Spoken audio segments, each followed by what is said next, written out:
Nous nous sommes quittés dans notre dernier entretien sur le constat d'un brouillage de notre intelligence, de notre volonté, résultant du péché originel, résultant de la séparation entre Dieu et l'homme. Et nous avons vu que c'est cela qui explique que nous soyons si souvent malheureux. Pour résumer avec saint Paul, nous avons constaté que nous voulons ce que nous ne voudrions pas et nous ne voulons pas ce que nous voudrions. Et c'est dans ce divorce entre nous et nous-mêmes, en même temps qu'entre nous et Dieu, que se loge notre expérience du malheur. Bien. C'est donc notre volonté qui est en cause. Le fait que nous voulons, nous ne voulons pas en même temps une contradiction à l'intérieur de notre volonté. Et nous avons vu aussi plus radicalement parce que voilà que maintenant nous voulons des choses illusoires, des choses qui n'existent pas. Bon. Et nous en étions là, et cela indique le remède tout simple à tous nos malheurs. Cessons de vouloir ce qui nous rend malheureux, et c'est d'autant plus facile que, en fait, le malheur n'a pas de consistance. Ce qui nous rend malheureux n'existe pas à proprement parler. Bon, alors vous allez me dire, plus facile à dire qu'à faire. J'en suis bien d'accord.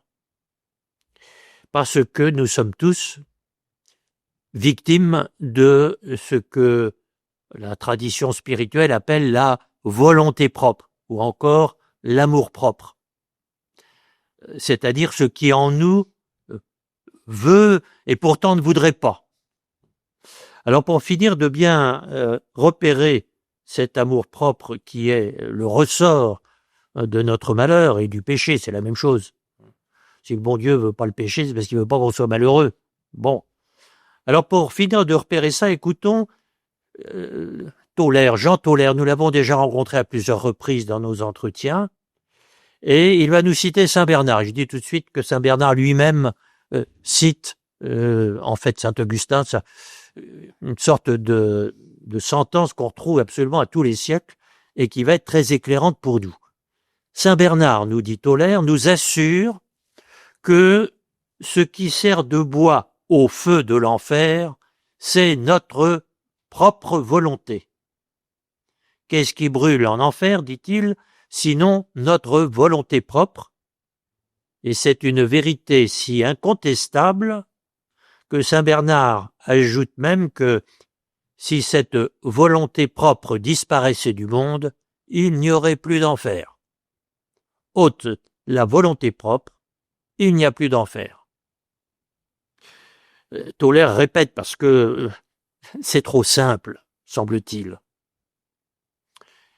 Et l'expérience montre que cette chose si simple, eh bien, en même temps que le péché originel, nous le disons de génération en génération et on continue de vouloir ce qui nous rend malheureux. Bon. Et je dis tout de suite, c'est pas aujourd'hui, à la fin de cet entretien, qu'on aura résolu le problème. Bon. Parce qu'en fait, nous le disions dans notre précédent entretien, il n'y a pas de problème. Il y a simplement cette étrange volonté de vouloir autre chose que ce qui est, ce que Dieu nous donne, ce que Dieu fait être. Nous vivons encore une fois dans l'illusion, et le prince de l'illusion, toute la tradition nous le dit, c'est justement le tentateur, c'est Satan, c'est l'ennemi du genre humain, c'est souvent comme ça que Satan est désigné. Ici, faisons très attention à ne pas partir sur une fausse piste qui serait de dire si je veux plus rien du tout, donc je serai plus malheureux. C'est pas faux, mais c'est pas vrai. Et en tout cas, c'est pas du tout ce que veut le bon Dieu. Donc, l'expression, vous l'aurez remarqué, c'est volonté propre ou amour propre, mais pas volonté tout court. Bien sûr, si nous n'avions pas de volonté, nous ne serions pas malheureux, nous ne serions pas heureux non plus. Nous serions comme les animaux finalement. Un animal n'est pas heureux, il n'est pas non plus malheureux. C'est une catégorie qui ne s'applique que à des êtres spirituels, à des êtres en relation, c'est-à-dire capables d'aimer, destinés à ne faire qu'un avec d'autres personnes. Voilà, c'est réservé à l'existence personnelle. Voilà le mot juste que nous avons déjà relevé comme une des clés de toute réflexion chrétienne. Bien. Mais un animal n'est pas malheureux. On dirait, oui, mais si je tape sur mon chien, il va faire de la grimace et puis il va se la... Attention, c'est nous qui faisons comme le chien quand nous sommes malheureux. Mais ça ne veut pas dire que lui est malheureux. Hein. Ça veut dire que ce que lui vit comme des réactions est très compliqué. Hein. Je ne dis pas que c'est de la pure mécanique, mais ce qu'il vit comme des réactions, nous le vivons finalement de façon libre et responsable. Enfin, on peut espérer. Bon. En tout cas, l'animal réagit au plaisir et à la douleur, mais c'est tout. Il n'a pas de projet de vie. Il n'est pas destiné à construire, et à construire avec des partenaires. Bref, à vivre une vie spirituelle. Alors, je dis ça parce que c'est vrai que si nous voulons vivre comme un animal, nous ne serons pas malheureux. Nous ne serons pas heureux non plus, mais bon. Et en ce sens, bien des gens, dans l'ignorance de l'Évangile, qui est une bonne nouvelle de la liberté retrouvée, mais dans l'ignorance de l'Évangile, vous avez bien des traditions, on va dire, de sagesse humaine, qui vous invitent à n'avoir envie de rien, hein, à vous laisser porter, comme le cadavre sur la rivière, hein, une sorte de suicide mental. Tu penses à rien, donc tout ira bien. Oui, bah, rien n'ira bien, il n'y aura rien du tout. Bon. Alors je dis ça parce que à tous les siècles, cette tentation va aussi trouver des échos dans la tradition chrétienne. Plus de résistance aux événements, aux choses telles qu'elles sont, plus de souffrance. Ah bah oui, c'est juste. Bon. Mais ça, c'est quand même un chemin de mort. Et nous allons voir qu'un autre chemin nous est ouvert avec l'Évangile, un chemin de vie. Non pas détruire notre volonté, mais ajuster notre volonté à la volonté de Dieu. Retrouver le réel, puisque les choses ne subsistent que dans cette volonté de Dieu. Retrouver la bonté des choses. Vous vous rappelez que nous avons fait attention de partir de la première page de l'Écriture sainte pour dire n'allons pas chercher le mal, le malheur, etc. dans les choses. Tout ce que Dieu fait est bon, 7 fois bon. Bon, on n'y revient pas. Non, la question, c'est de passer de notre volonté propre et en fin de compte illusoire à la volonté de Dieu. Bon. Pour l'instant, n'allons pas plus loin dans notre enquête sur l'origine de notre malheur, sur le péché originel. Bon, nous aurons à y revenir, c'est quelque chose de fondamental, mais les quelques réflexions de notre précédent entretien et puis que je viens de rappeler maintenant, tout cela me semble suffisant pour localiser le malheur. Je le redis, non pas dans les choses, mais en moi, qui suis malheureux ou qui risque de l'être. Ce qui veut dire déjà que retrouver le bonheur pour lequel nous sommes faits, retrouver le bonheur supposera non pas de changer le monde, mais de me changer, ou plus exactement de changer mon rapport au monde, à la réalité. Parce que nous tombons régulièrement dans l'erreur suivante. Je prends une image. Vous avez une belle nappe blanche sur la table, et puis vous voyez, il y a une tache. Et vous allez faire beaucoup vous allez chercher les produits les plus miraculeux, etc. Vous frottez et tout, il y a toujours la tache. Ben, peut-être parce que vous vous êtes pas aperçu que la tache, elle n'est pas sur la nappe, elle est sur vos lunettes. Et que la solution n'est pas de changer la nappe, changer le monde, mais changer les lunettes. ou nettoyer les lunettes en tout cas. Bon, c'est toute la question, je dirais, de ces sagesses qui, n'ayant pas reçu l'évangile, sagesse, on va dire humaine au mauvais sens du mot, c'est-à-dire qui oublie que l'homme n'est homme que dans sa relation à Dieu. Et à ce moment-là, on va frotter la nappe indéfiniment jusqu'à destruction et on n'aura toujours pas résolu le problème. Et quand quelqu'un débarque dans votre vie et, je dirais, vous arrache à cette logique qui ne mène nulle part, à se tourner en rond, comme nous a dit saint Augustin dans notre premier entretien, et quelqu'un qui nous arrache à cela, c'est quelqu'un qui débarque dans notre vie, c'est quelqu'un qui rétablit la relation, qui finalement nous remet dans une logique de relation d'amour. Bon, vous devinez que j'annonce ici le débarquement de Jésus-Christ dans notre vie. Bon, mais en tout cas, maintenant que nous avons identifié la source du malheur, le remède donc sera aussi simple que exigeant. Non plus suivre notre volonté propre, mais suivre la volonté de Dieu.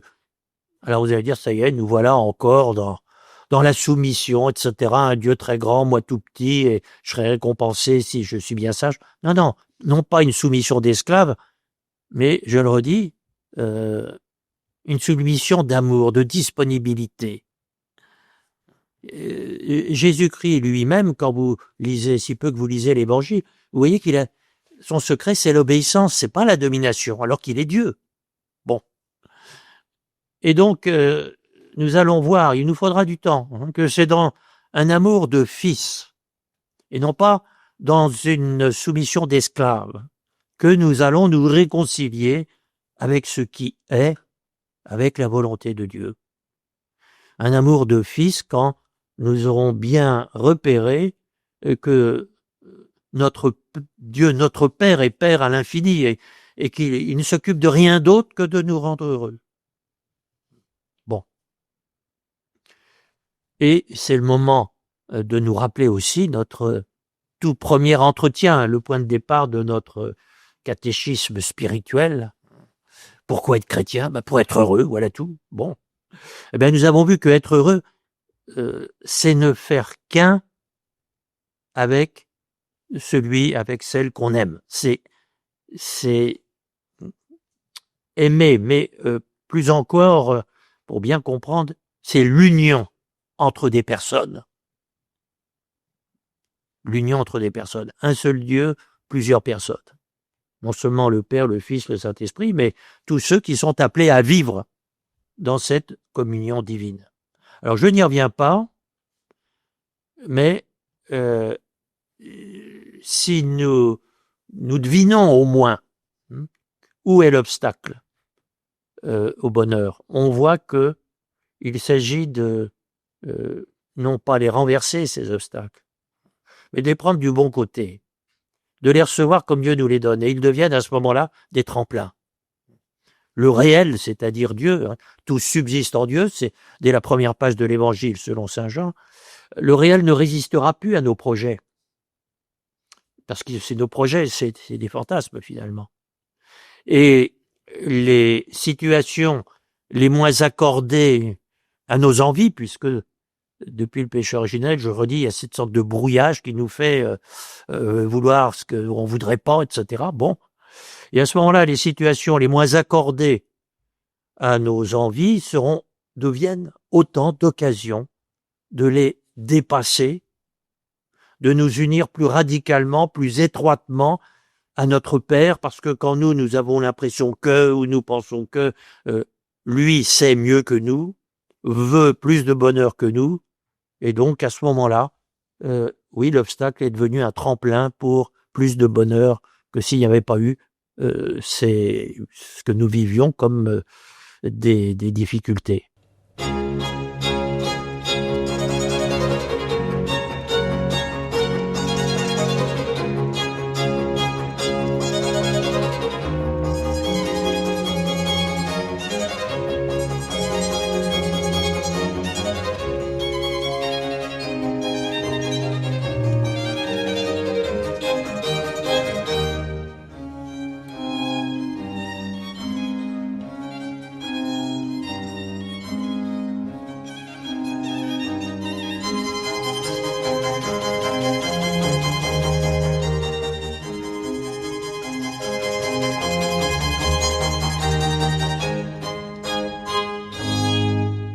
Tauler que nous avons cité, nous le retrouvons et il nous dit cette fois-ci, tous les démons de l'enfer, tous les hommes de ce monde ligués ensemble contre moi ne pourraient pas nuire à l'homme qui aime Dieu en toute pureté, à fond, complètement. Plus ces démons chercheraient à nuire à cet homme, plus ils le feraient monter dans les profondeurs des cieux. Je parlais de ce dépassement de l'obstacle qui devient alors un tremplin. Bon, il le ferait monter dans les profondeurs des cieux, si toutefois il est vraiment dans le seul désir de Dieu, dans cette confiance fondamentale en Dieu. Et si, continue Tauler, avec cette fleur du pur désir de Dieu, il était entraîné au plus profond de l'enfer, autrement dit, les pires, les situations les plus abominables, bien cet homme trouverait là, dans l'enfer, le royaume des cieux. Il trouverait Dieu, il trouverait le bonheur. Et c'est pourquoi il n'aurait rien à craindre, d'aucune façon. Et du moment que, dans toute situation, il ne cherche que Dieu uniquement, rien ne peut le troubler ni l'égarer. Je laisse saint François de Sales résumer avec sa simplicité et son génie habituel.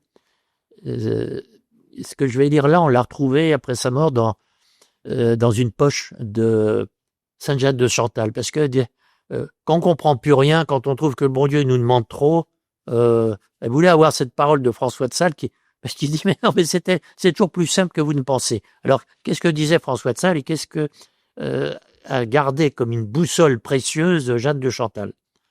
La croix est de Dieu, elle vient de Dieu. Les situations crucifiantes, vous les avez pas cherchées, donc c'est le bon Dieu qui vous les donne ou au moins les permet, donc vous y êtes pour rien. Donc la croix est de Dieu.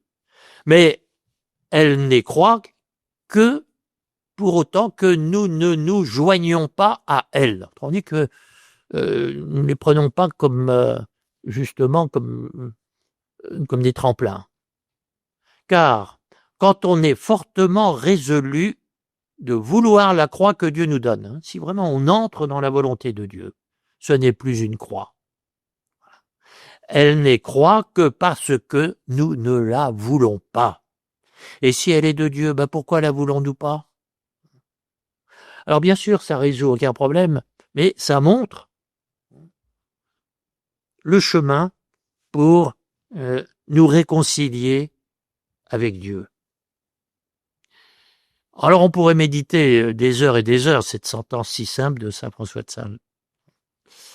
Mais je pense que ça suscite de toute façon bien pas mal d'objections. On dit ouais, si c'était si simple, il y a longtemps qu'il n'y aurait plus de malheur dans le monde, etc. Bon, je devine qu'il va y avoir des questions, mais avant, je donne la parole à un disciple de saint François de Sales, un dominicain, le père Pini. Nous sommes toujours à la fin du XVIIe siècle, qui nous dit de façon un petit peu plus théorique que saint François de Sales, Dieu ne déteste et ne peut détester en nous que ce qui vient de nous. Et il ne peut aimer que ce qui vient de lui et ce qui est à lui. En fait, Pini ici cite saint Augustin. Bon. Et conclusion, et je conclus comme ça, une âme dans le pur abandon n'a plus rien en elle qui provient d'elle, et tout ce qu'elle a est à Dieu et provient de Dieu. Et c'est ce mot d'abandon, vous le devinez, qui va être la clé de ce que nous aurons à développer ensuite.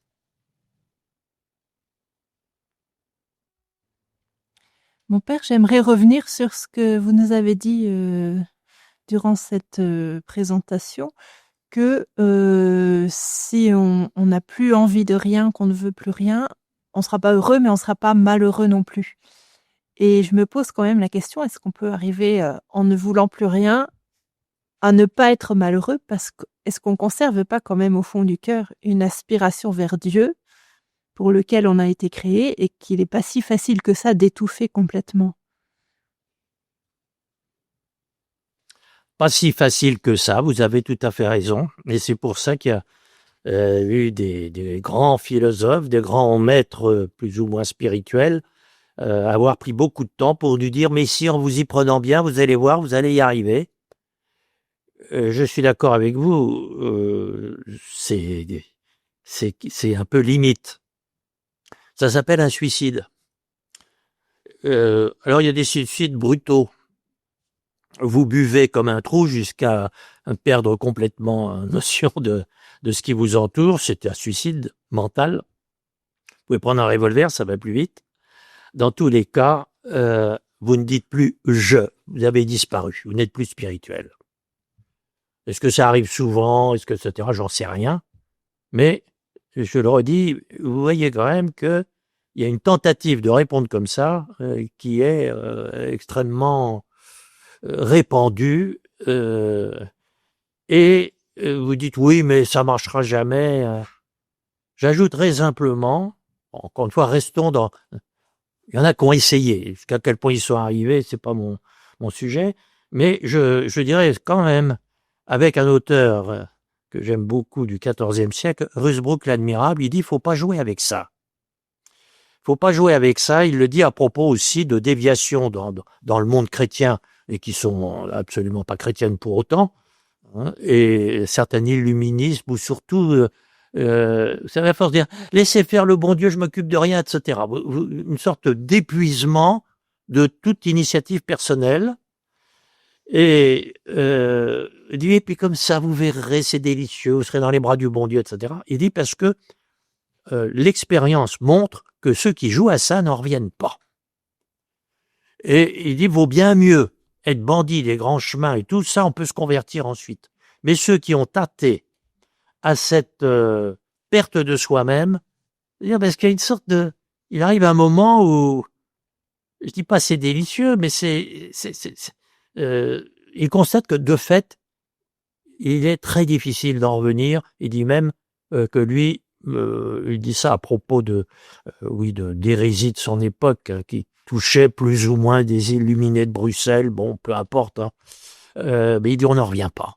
Et j'ajouterai simplement que même dans la pratique pastorale courante, il est beaucoup plus difficile de ramener à l'évangile quelqu'un qui est parti sur ah mais vous savez Jésus est si bon qu'il pardonne tout, que je me mets dans un bon fauteuil et j'attends et comme le bon Dieu est bon, etc. Leur dire attention, vous êtes peut-être en pleine illusion. C'est beaucoup plus difficile de le faire percevoir que des gens qui commettent objectivement des fautes morales considérables. Voilà. Mon père, moi j'ai pas compris ce que dit Pini, que Dieu n'aime pas en nous ce qui vient de nous et qu'il n'aime que ce qui vient de lui. Je le redis, c'est une citation de saint Augustin, et le fait qu'elle vous ait frappé montre que, oui, c'est bien dit. Alors comment comprendre cette formule qui s'imprime en nous justement par sa brutalité? Dieu ne peut aimer que ce qu'il fait lui-même. Parce qu'il fait tout, figurez-vous. C'est comme ça que commence le credo. Le ciel, la terre, le visible, l'invisible, c'est le bon Dieu. Alors, est-ce qu'il déteste le reste? Mais il n'y a pas de reste. Et tout le problème est que Adam et Ève se sont mis en concurrence avec Dieu et ont fait semblant d'être ce que Dieu seul est, peut-être, c'est-à-dire créateur. Et je vous ai dit, le problème du malheur, c'est que nous voulons quelque chose qui n'existe pas. C'est en ce sens que saint Augustin a cette formule. Ça ne veut pas dire qu'il déteste ce que nous faisons, ça veut dire que il dit non, en fait, tu crois faire quelque chose, tu fais rien du tout. Mais alors dit nous, contrairement à ce que tout à l'heure je disais de Rusbrook, on n'a plus rien à faire, on se met dans un fauteuil, on laisse faire le bon Dieu, etc. Non, pas du tout. Et c'est pour ça que dès notre premier entretien, j'ai dit attention. Nous sommes destinés à être Dieu autant que Dieu, et donc à être créateur autant que lui. Et il faut comprendre ce que dit saint Augustin comme tant que tu ne seras pas Jésus lui-même, Jésus-Christ, c'est-à-dire Fils de Dieu, tu ne seras pas. réellement acteur de quoi que ce soit. Et c'est pour ça que la première chose dont le chrétien doit bien prendre conscience, c'est qu'il est appelé à être fils de Dieu, non pas un petit Dieu à côté d'un grand Dieu, mais autant que Jésus, être une personne divine. C'est un pléonasme parce que si on est divin, c'est qu'on est une personne, et si on est une personne, c'est qu'on est divin. Bon, mais n'insistons pas là-dessus, mais simplement, si on oublie que notre vocation, c'est de pouvoir dire, comme Jésus dit à son Père, tout ce qui est à moi est à toi, tout ce qui est à toi est à moi, si on oublie qu'on est fait pour l'union à Dieu, qui en même temps fait de nous transforme en Dieu, union transformante, j'ai déjà dit que cette expression, vous la retrouvez comme aboutissement de la vie spirituelle chez tous les maîtres. Bon, si on oublie ça, ben effectivement, ça devient incompréhensible. On dit, alors le bon Dieu, il n'est pas gentil, il n'aime pas ce qu'on fait, et puis c'est un grand égoïste, il n'aime que ce qu'il fait lui-même. Et à partir du moment où votre rapport à Dieu, votre Père, est celui de Jésus, Fils de Dieu, tout ce que fait le Père, le Fils, le fait aussi, mais dans une position filiale. Mais ça ne veut pas dire qu'il le fait moins. Et si mon Père, le jour de mon anniversaire, me fait un cadeau, il faut être deux pour que ça marche. Lui pour le donner, moi pour le recevoir. Mais s'il n'y en a qu'un des deux, ce ne sera rien du tout. C'est plus un cadeau, c'est plus de l'amour, c'est plus de la relation, c'est plus du bonheur. Voilà. C'est en ce sens-là, si vous voulez, que Saint Augustin, et dans la tradition de Saint Augustin, le Père Pini ici, mais on en trouverait des dizaines, Tolaire, tout ça dirait la même chose, nous invite toujours à penser la vie chrétienne en fonction de nous rétablir dans l'union personnelle à Dieu notre Père et qui se fait par notre union personnelle à Jésus notre frère. Voilà le sens de ce que dit saint Augustin pour rééquilibrer, je dirais, toute la pensée chrétienne comme vivre et apprendre à aimer et non pas à faire ceci ou cela. Et je vous ai dit que si on pense la vie chrétienne en termes de ce qu'on va faire, on tombe dans une mauvaise compréhension du mérite qui a toujours été combattue par l'Église et on oublie que c'est la foi, c'est-à-dire l'abandon, le mot par lequel j'ai conclu, qui est le tout de la vie chrétienne. Le jour de votre baptême, que demandez-vous à l'Église de Dieu? Vous avez dit la foi. Vous n'avez pas dit de faire des choses extraordinaires pour faire plaisir au bon Dieu. Non, lui faire confiance, m'abandonner à lui.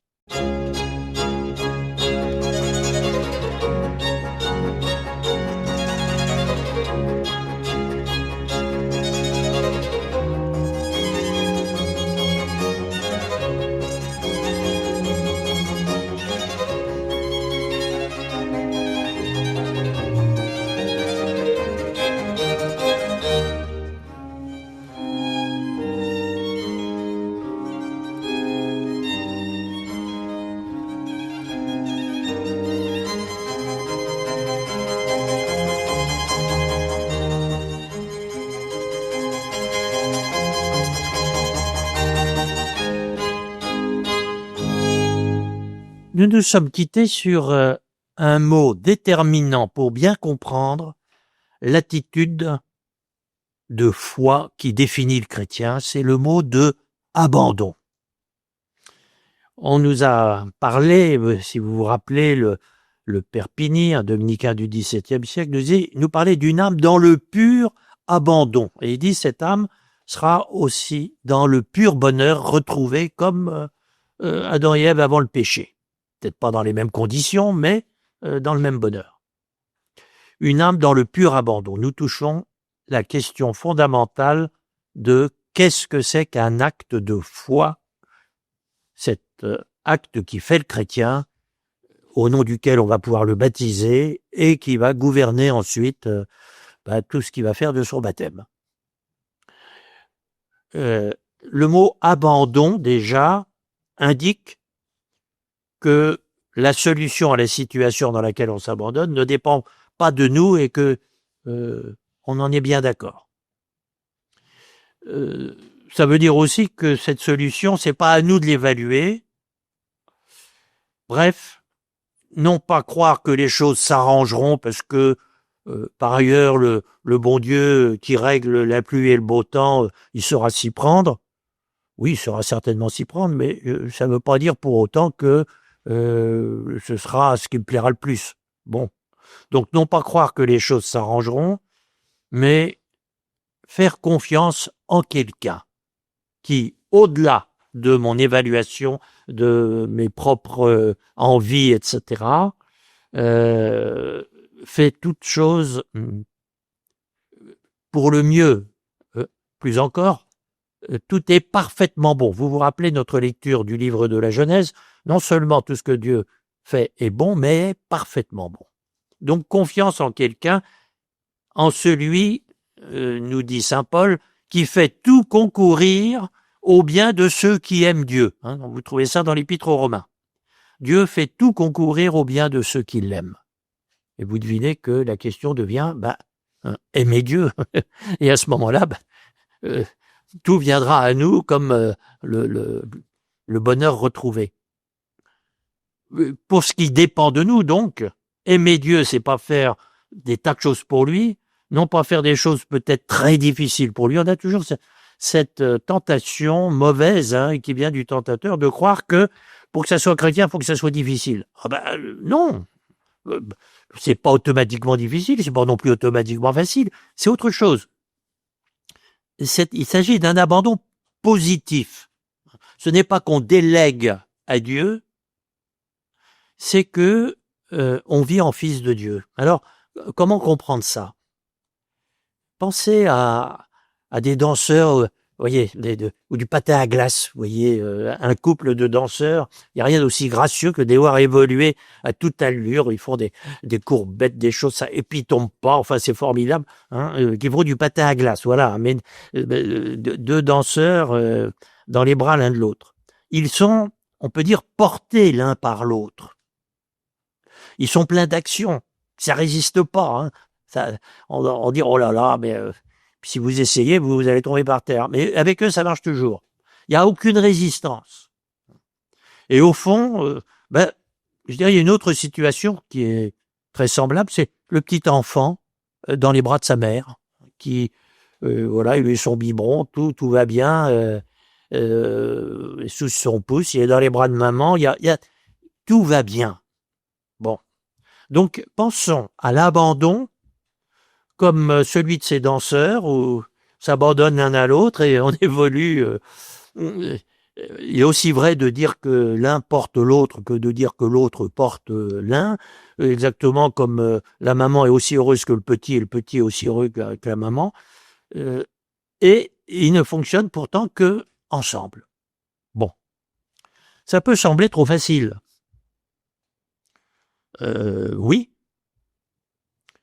Oui, d'ailleurs, Jésus, quand on lui demande « Mais comment faire pour vivre le royaume de Dieu ?» donc, comme ces danseurs où tout va bien, etc. Réponse de Jésus, il faut être comme les petits-enfants. Et ça, on en est tous capables. Si vous ne devenez pas comme des petits-enfants, vous ne connaîtrez pas le royaume de Dieu, vous ne connaîtrez pas ce bonheur. Nous en sommes donc tous capables, et pourtant, il y a cette résistance en nous, dont nous disions dans notre précédent entretien, qui fait que nous voulons ce que nous ne voudrions pas, et ce que nous voudrions, on ne le veut pas. Alors, on se heurte encore une fois à ce mystère qu'on a appelé un péché originel, bon, et qui fait qu'il y a ce brouillage et ce divorce en nous.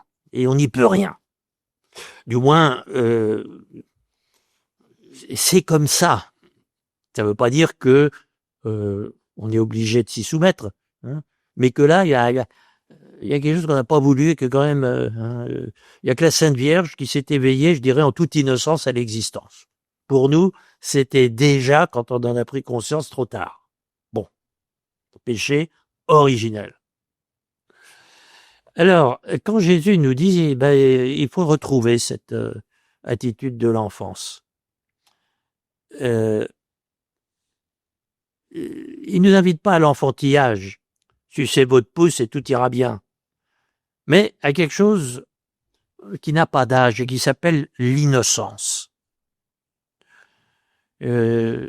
Jésus, c'est un innocent, non pas un inconscient, non pas quelqu'un qui se faisait des illusions, mais quelqu'un qui ne tenait pas compte des illusions, justement. Jésus l'innocent, regardez, il traverse l'évangile, il ne cherche pas d'excuses, il n'accuse pas non plus. Je suis venu rendre témoignage à la vérité, dit-il, quand on lui demande ce qu'il fait là. C'est-à-dire, autrement dit, cette adhésion de Jésus à la situation. Hein, on va te crucifier. J'y peux rien, donc oui, c'est pas que j'en ai envie, c'est pas non plus. C'est que le problème est ailleurs. Je suis là à faire la volonté du Père, c'est tout. Et ce divorce dont je disais tout à l'heure qu'il est, nous le trouvons à la racine de tout ce qui nous rend malheureux, entre nous et entre nous et Dieu, ce divorce. Il a un nom biblique et surtout dans la tradition chrétienne, c'est l'orgueil. Non pas l'orgueil de celui qui dit je suis plus malin que les autres, mais de celui qui ne vit pas justement en communion, ne vit pas en relation à d'autres personnes, n'est pas fils, mais au mieux fournisseur, client de Dieu. Bon, voilà l'orgueil. Et la déclinaison de l'orgueil va être tous les péchés qui ensuite font qu'on va faire des choses que le bon Dieu veut pas. Et là, je vais donner la parole à un grand maître que nous avons déjà rencontré du 19e siècle, Charles Guay. L'orgueil est le premier des péchés capitaux. C'est celui qui, je dirais, qui préside à la mauvaise construction de notre façon de vivre et tout ça. C'est un autre mot du péché originel, finalement. Et il nous dit, Charles Guay continue, l'esprit d'enfance. Le petit enfant content dans les bras de sa maman, ou les danseurs dans les bras l'un de l'autre. L'esprit d'enfance tue l'orgueil bien plus que l'esprit de pénitence. Pénitence, c'est moi je vais arranger les choses, je vais me donner du mal, mais vous allez voir, c'est encore de l'orgueil, ça. C'est prétendre faire ce que Dieu seul peut faire. Bon. En tout cas, l'esprit d'enfance tue l'orgueil bien plus sûrement que l'esprit de pénitence. Parce que l'homme se retrouve aisément lui-même, dans son humanité, dans ce qu'elle a de négatif, quand il lutte avec la douleur. Il dit aussi, vous allez voir, je vais dominer la situation. Quand il lutte avec la douleur, il peut se croire grand, il peut s'admirer lui-même. Je suis costaud. Bon. Mais s'il est vraiment enfant, l'amour-propre est désespéré. Le petit enfant dans les bras de sa maman, il y a pas d'amour-propre. Il n'y a pas maman, regarde comme je suis un gentil petit enfant, etc. Non, mais on dit, il est avec maman et ça suffit comme ça. Et Monseigneur Guay continue, l'âpre rocher du calvaire offre encore quelques pâtures à la vanité.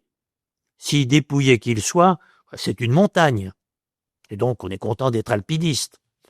À la crèche, tout le vieil homme meurt forcément d'inanition. Personne ne s'est jamais vanté de sucer son pouce. Et pour résumer tout ça, le Charles Guay nous dit l'enfance, l'abandon par là même. Les petits enfants dans les bras de sa maman. C'est la grâce propre du christianisme. Vous voyez comme c'est simple. Et en même temps, non, je veux bien être alpiniste, mais sucer mon pouce, non, quand même, ça se fait pas, etc., etc. Alors bien sûr, c'est une image, mais regardez toutes ces situations que nous voulons prendre en main et nous ne faisons que brouiller la situation, jamais la résoudre.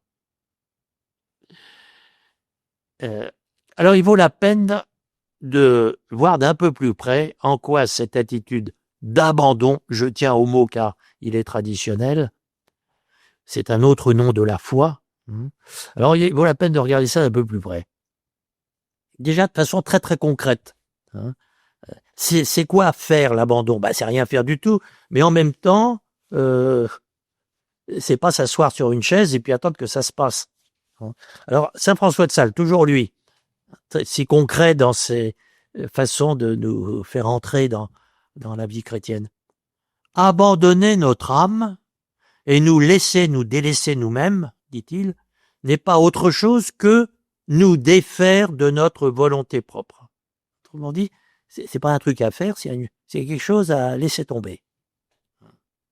Donc, nous défaire de notre volonté propre, et ça suffit? Non, pour la donner à Dieu. Et que là, oui, vous lâchez quelque chose, mais parce que vous vous appuyez sur beaucoup plus. Hein? C'est pas on tombe dans le vide, c'est on tombe dans les bras du bon Dieu. Et si vous faites pas ça, continue François de Sales, il ne nous servirait à rien de renoncer à ceci ou cela, de nous délaisser nous-mêmes, hein, si ce n'était pas pour nous unir parfaitement à la divine bonté. C'est rétablir une relation. Ce n'est donc que pour cela qu'il faut faire cet abandon, sinon on serait comme les anciens philosophes. Vous voyez, je parlais tout à l'heure de toutes ces recettes pour finalement oublier les ennuis, ce qui est une façon de plus être malheureux, mais en oubliant les ennuis, il ne reste plus rien, quoi. Vous tombez dans le vide. Bon. Et donc, il ne s'agit pas de ça. Hein. Nous autres, termine François de Sales, nous ne voulons pas nous abandonner, sinon pour nous laisser à la merci de la volonté de Dieu. On dit pour nous jeter dans les bras du bon Dieu. Alors vous voyez que parler d'abandon, c'est certainement parler d'une démission. C'est pas non plus simplement une délégation, que le bon Dieu se débrouille et puis je m'arrangerai ensuite.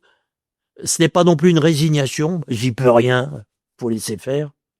Non, hein, toujours cette image de ce couple de danseurs en patin à glace, là, où c'est si gracieux.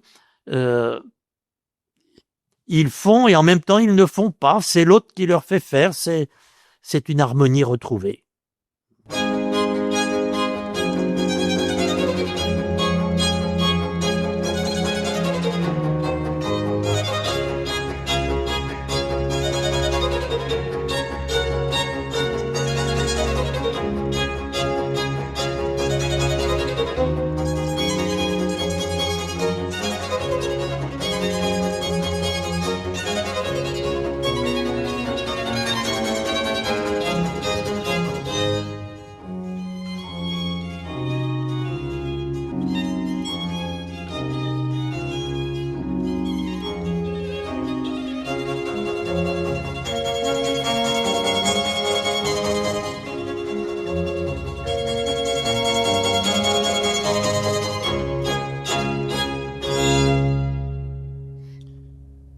Je vais donner la parole ici à un capucin, donc cette branche des franciscains, de la famille de saint François d'Assise, qui au XVIIe siècle en France a eu des dizaines de milliers de représentants et souvent des grands maîtres spirituels.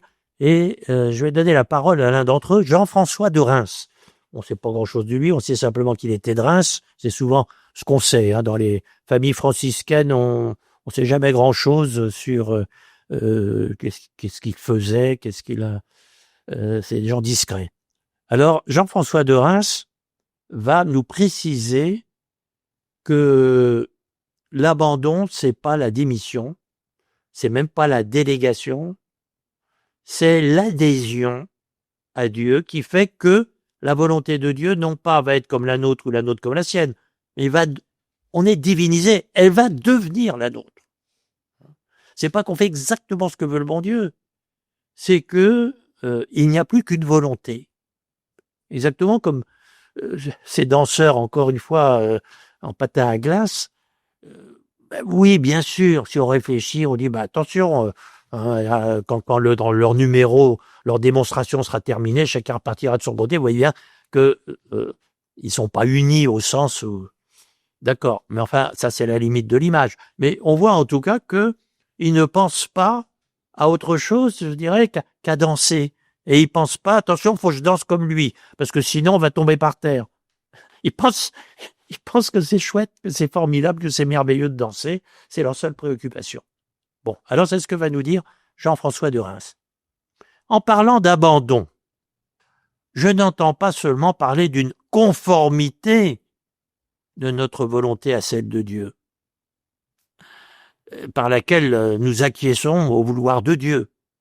Ni pareillement, je ne parle d'un amour de la volonté de Dieu, et puis j'en fais l'objet de ma complaisance. Non, je parle de quelque chose de beaucoup plus relevé, qui exprime un trépas de notre volonté en celle de Dieu.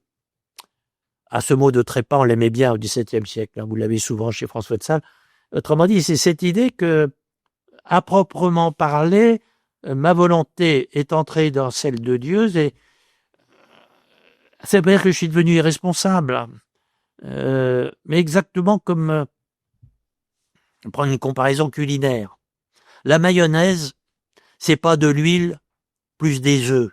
C'est autre chose que, c'est quelque chose d'autre, c'est quelque chose de nouveau, et qui ne subsiste que parce qu'il y a de l'huile et que parce qu'il y a des œufs. Bon, comparaison qui théologiquement est peut-être un peu curieuse, mais je dirais il faut penser aussi le rapport entre notre volonté et celle de Dieu, hein, non pas comme deux volontés très bien combinées entre elles, ça fait pas de la mayonnaise, mais qui font que il y en a plus qu'une, mais qui appartient à deux personnes.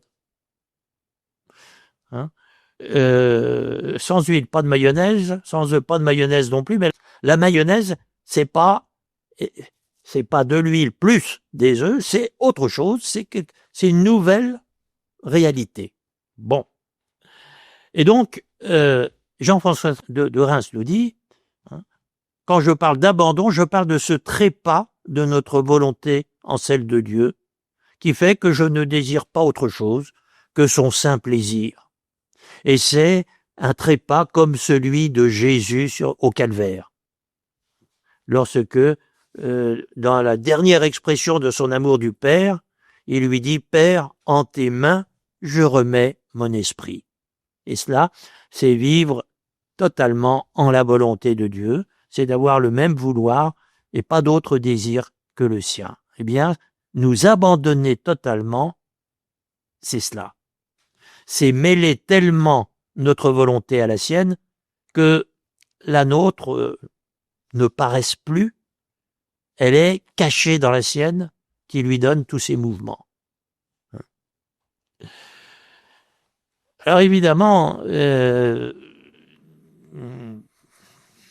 vois que ça nous invite, si vous voulez, à une réflexion sur la liberté, tout ça qu'on va pas faire ici, mais simplement, hein, nous sommes dans la formation spirituelle, hein, une invitation, je dirais, à faire comme le petit enfant, ou comme le danseur dans les bras de la danseuse, etc. Et ça nous dit une dernière chose par laquelle je conclus, que bien des si on va pas vraiment à fond dans cette idée de l'abandon, il va y avoir des tas de contrefaçons de vie chrétienne et de foi chrétienne, parce que on risque d'oublier qu'on en est tous capables de cela, et qu'on n'est pas capable du reste. Et c'est comme ça, je termine avec Fénelon, hein, ou encore un disciple un peu lointain, mais un disciple quand même de saint François de Sales. Il nous dit qu'on serait tenté de croire que la faiblesse, que notre incapacité nous rend incapables de l'abandon. Parce qu'on se représente cet abandon comme une force de l'âme. Ah ben je vais m'abandonner, il faut que j'en sois capable. Non, non. Et qu'il faut pour cela de la générosité, de la grandeur de sentiment, il faut faire des héroïques sacrifices. Mais pas du tout. Cet abandon véritable ne ressemble pas à ça. C'est un simple délaissement dans les bras de Dieu. Les amoureux, quand ça leur arrive, savent très bien à ce moment-là comment s'y prendre. On n'a pas eu besoin d'apprendre au petit enfant que cette dame étant très gentille, qu'elle était sa maman, alors il faudrait faire ceci ou cela. Mais non, ça se fait tout seul. Hein. L'abandon est un simple délaissement dans les bras de Dieu, comme celui d'un petit enfant dans les bras de sa mère. Si bien que l'abandon parfait, nous dit Fénelon, va jusqu'à abandonner l'abandon même. Vous voyez que le chemin de la vie chrétienne va être un chemin de simplicité, de simplification. N'aie pas peur, t'inquiète pas. Et c'est pour ça aussi que le premier pas dans la reconquête de notre liberté perdue dans le péché, qui fait que on veut s'en vouloir tout en voulant, etc.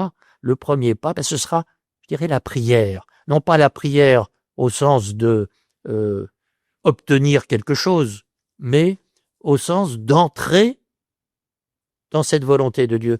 Toute prière se résume au Notre Père, et le Notre Père se résume à « Père, que ta volonté soit faite ».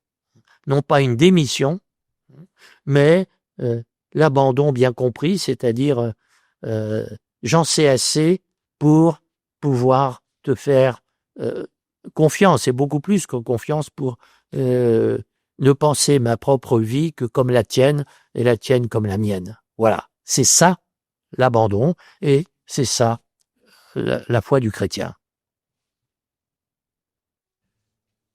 Mon père, je souhaiterais revenir sur la formule de François Fénelon sur l'abandon, quand il dit « il faut aller jusqu'à abandonner l'abandon ». Alors, j'imagine que ça fait partie de ces nombreuses formules dans l'histoire de la spiritualité qui sont à la fois marquantes et qui en même temps qui doivent être comprises dans l'intention dans laquelle elles sont dites, parce que les mots seuls peuvent être un peu énigmatiques au premier abord. Donc, abandonner l'abandon, qu'est-ce que ça peut vouloir dire? Est-ce que ça serait pas abandonner en fait toute la préparation mentale, cette idée, cette auto-fabrication qu'on peut faire autour de l'abandon en disant je vais m'abandonner, 1, 2, 3, je m'abandonne. Disons tout ce cinéma un peu qu'on peut s'inventer et qui en fait n'existe pas, mais c'est pas l'abandon lui-même qui est abandonné au sens réel du terme, puisqu'on le vit, non, n'est-ce pas? Je crois que vous avez tout à fait bien compris. On ne fabrique pas l'abandon, sinon on retombe dans ce que nous dénoncions tout à l'heure, une sorte de suicide mental. Il s'agit tout simplement de retrouver cette spontanéité du petit enfant. Et la spontanéité, elle cesse d'être spontanée quand on la fabrique. C'est à la fois, je dirais, très exigeant, parce qu'il faut réellement abandonner, et très simple, puisqu'être un petit enfant, même les petits enfants savent le faire. Et donc là, on a tout le drame de l'humanité qui est, au lieu de se précipiter dans les bras du bon Dieu, on cherche des tas de solutions, et dont aucune n'aboutit, parce qu'il n'y a pas ce préalable de laisser faire Dieu. Mais je vais permettre à Dieu de... oui, mais le bon Dieu, il ne vous demande pas la permission. Il y a une expression que j'aime beaucoup, et très éclairante, dans la bouche de notre Saint-Père le Pape, et qui, dès son élection, a parlé de la paix dans le monde, mais au-delà de la paix dans les cœurs, de la paix, en disant une paix désarmée. Alors on dit, oui, tiens, c'est un pacifiste. Non, il y a une paix désarmée et qui alors devient désarmante. Je pense ici à des passages de Tolaire dont nous parlions tout à l'heure, qui nous dit que celui qui vit dans l'innocence, non pas l'innocence de il a rien compris, mais dans l'innocence de il se méfie pas des gens. Il se méfie peut-être du gros chien qui va vous mordre et tout, mais je dirais les gens bienveillants. Tolaire vous dit, on peut ces gens-là leur envoyer des flèches acérées avec un arc et tirer sur eux. Ceux-là ne seront pas blessés spirituellement. Bien sûr, ils peuvent mourir dans leur corps, mais il dit c'est le secret des martyrs. Le secret du martyr, c'est pas qu'ils sont costauds, c'est qu'ils sont innocents. Au sens de, ils sont dans la logique de ce qu'ils sont en train de vivre. Ils n'ont pas le temps de se demander si ça fait mal ou pas, parce qu'ils sont occupés à autre chose. C'est pas des gens qui serrent les dents et qui résistent mieux que les autres. Ce sont des gens abandonnés à la situation, c'est-à-dire à la volonté de Dieu. Ça ne veut pas dire que Dieu veut qu'on vous tire des flèches pour vous tuer, mais ça veut dire qu'à partir du moment où librement des gens vous font ça, Dieu librement vous donne, je dirais, la logique de la situation. Il a toujours une logique de vie et de vie éternelle et qui fait que, non pas en compensant, hein, comme si le bon Dieu donnait je ne sais quel analgésique aux martyrs, mais il n'y a pas besoin de compenser. Mais il y a que là où nous disons, et nous devons compenser, parce que nous sommes finalement en dehors de la situation, bien souvent. Là vous voyez, dans la logique de la situation, et il n'y a plus de place pour le malheur, comme nous l'a dit Toller tout à l'heure. Alors c'est des choses, oui, qui sont toutes simples, et qui en même temps sont tellement rares, ou tellement différentes de ce que, comme fils d'Adam et Ève, nous vivons au quotidien, qu'on dit « Ah ouais, c'est pas vrai, c'est pas possible ». Et donc il faut ce long apprentissage auquel faisait allusion Fénelon en disant « Il faut aller jusqu'à abandonner l'abandon même ». Ce que je viens de dire, je veux dire, on ne peut pas le fabriquer. Mais simplement, à force d'entrer dans la volonté de Dieu, ça devient, non pas naturel, c'est surnaturel. Mais le surnaturel, ce n'est jamais que la vérité de notre nature. Ce pourquoi le bon Dieu nous a créés et a fait de nous ses enfants. Bon. Alors je termine parce que il est temps, hein, mais avec ce mot d'abandon, nous avons la clé de voûte de la vie spirituelle et de l'apprentissage de la vie spirituelle. Tous les maîtres nous disent, Saint Augustin, encore lui, dans sa longue explication de qu'est-ce que la prière, hein, dans sa lettre Ad Probam, Madame Proba, il s'agit d'aller jusqu'au bout de savoir se présenter à Dieu notre Père en lui disant que ta volonté soit faite. Et à ce moment-là, on a récupéré le réel, on ne vit plus à côté de soi-même, on vit en fils ce que le Père nous donne de vivre, et c'est la même volonté assumée par deux personnes. Dans la Sainte Trinité, mais aussi entre le chrétien et son Père, il n'y a pas à dire c'est deux volontés parfaitement semblables. Non, non. Hein. Il y a un seul Jésus en deux natures, mais de la même façon. Hein. Notre volonté et celle de Dieu,